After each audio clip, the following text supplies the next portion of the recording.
It's சினிமாலைக்கு இந்த இப்படிலாம் நினச்சி பார்க்க போகிற முடியும் பார்த்திங்கன்னா பிக் பாஸ் சீசன் 9 இப்போ லைவ் ஸ்ட்ரீமிங்கில் வந்து பார்த்திங்கன்னா விஜய் பார்வதி அவங்களோட கதையை வந்து சொன்னாங்க. ஸோ அந்த டாஸ்க் இப்போ வரையுமே போயிட்டுருக்கு. ஸோ அதில் வந்து விஜய் பார்வதி என்னென்ன சொன்னாங்க அப்படிங்கிறத குயிக்காக வந்து பார்த்துருவோம். ஸோ ஃபர்ஸ்ட்டு அவங்க வீட்டில் வந்து ரொம்ப பெரிய ஃபேமிலி. அவங்க வீட்டில் எல்லாருமே மோஸ்ட்லி வந்து பார்த்திங்கன்னா கிரிமினல் அட்வொகேட்டாக வந்து இருக்காங்க அப்படிங்கிற மாதிரி சொன்னாங்க. அதே மாதிரி இவங்க வந்து பார்த்திங்கன்னா வீட்டில் வந்து லாஸ்ட்டு பொண்ணு. அவங்க அம்மாவுக்கு வந்து 40 வயசில் இருக்கும் போது தான் இவங்க வந்து பிறந்தாங்களாம். ஸோ அவங்க அண்ணாக்கும் இவங்களுக்குமே ஒரு 10 வருஷம் டிஃப்ரென்ஸ் இருக்கும். அக்காவுக்கும் இவங்களுக்குமே ஒரு 3 வருஷம் வந்து டிஃப்ரென்ஸ் இருக்குமா. ஸோ லாஸ்ட் பொண்ணு அப்படிங்கிறனால ரொம்ப ராசியான ஒரு பொண்ணு அப்படிங்கிற மாதிரி வீட்டில் எப்பயுமே வந்து நம்புவாங்க. அதனால் எப்பயுமே வந்து ரொம்ப துடுக்காக இருப்பேன். ஸோ அம்மா வந்து ரொம்ப தமிழ் பேராசிரியர். அம்மாவும் அப்பாவும் ரொம்ப பெரிய குடும்பம். அப்பா சைடு 8 பேர், அம்மா சைடு 12 பேர் அப்படிங்கிற மாதிரிலாம் சொன்னாங்க. நெக்ஸ்ட்டு அப்பா வந்து பார்த்திங்கன்னா வீட்டுக்கு வந்து ஒரு ஆலமரம் மாதிரி, ஒரு புலி மாதிரி, எந்த ஒரு விஷயம் நடந்தாலும், எந்த ஒரு இஷ்யூ நடந்தாலும் அப்பா வந்து அதை சால்வ் பண்ணி வைப்பாங்க. வீட்டுக்கே வந்து குடும்பத்துக்காக அவர் வந்து ரொம்பவே வந்து பாடுபட்டார். ஸோ அதே மாதிரி நான் வந்து மதுரையில் இருக்கும்போது மதுரையிலே இருந்துடக்கூடாது அப்படின்னு சொல்லி சென்னைக்கு நான் சண்டை போட்டு வந்தேன். ஏன்னா மதுரையில் இருந்தால் எதுவுமே பண்ண முடியாது அப்படிங்கிறதுக்காக சென்னைக்கு வந்து நான் சண்டை போட்டு வந்தேன். அண்ணா வந்து எனக்கு ரொம்பவே வந்து சப்போர்ட் பண்ணார். நான் வந்து சென்னை வந்து ஜேர்னலிஸ்ட் படித்தேன். லைஃப்பில் வந்து எனக்கு விழுந்த ஒரு பெரிய அடி அப்படின்னா, நான் காலேஜ் படிக்கும்போது ஃபர்ஸ்ட் இயரில் எங்கள் அப்பா வந்து இறந்து போனது தான்.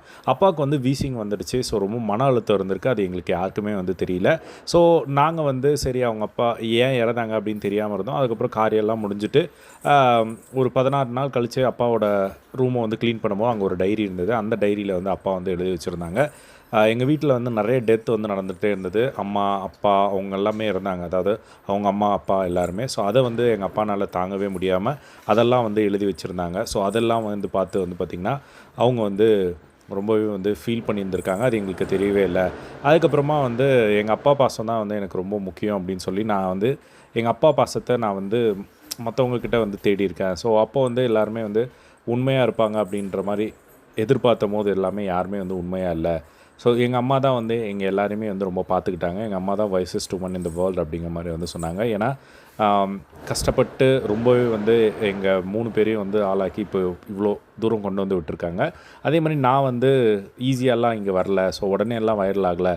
ஃபர்ஸ்ட்டு ஆர்ஜேவாக இருந்தேன், அதுக்கப்புறம் விஜேவாக ஆகி, அதுக்கப்புறம் இந்த மாதிரிலாம் இருக்கும்போது நான் வந்து சமூகத்தில் ஒரு சில கேள்விகள் வந்து கேட்டப்போ, என்ன இந்த பொண்ணு இப்படி கேட்குது அப்படின்னு சொல்லி நிறைய விஷயங்கள் வந்து ஒரு ப்ராப்ளம் ஆச்சு. அப்போது வந்து ஏன் ஒரு பையன் ஒரு பொண்ணு இப்படியெல்லாம் கேட்கக்கூடாது, ஏன் நம்ம பேசக்கூடாத விஷயத்த பேசணும் அப்படின்னு சொல்லிட்டு நான் ஸ்டார்ட் பண்ணேன். ஸோ அப்படி தான் என்னோடய லைஃப் இருந்தது அப்படிங்கிற மாதிரி அவங்களோட ஸ்டோரி வந்து சொல்லி முடித்தாங்க. ஸோ இதுதான் வந்து பார்த்திங்கன்னா பார்வதி சொன்ன ஒரு ஷார்ட் ஸ்டோரி.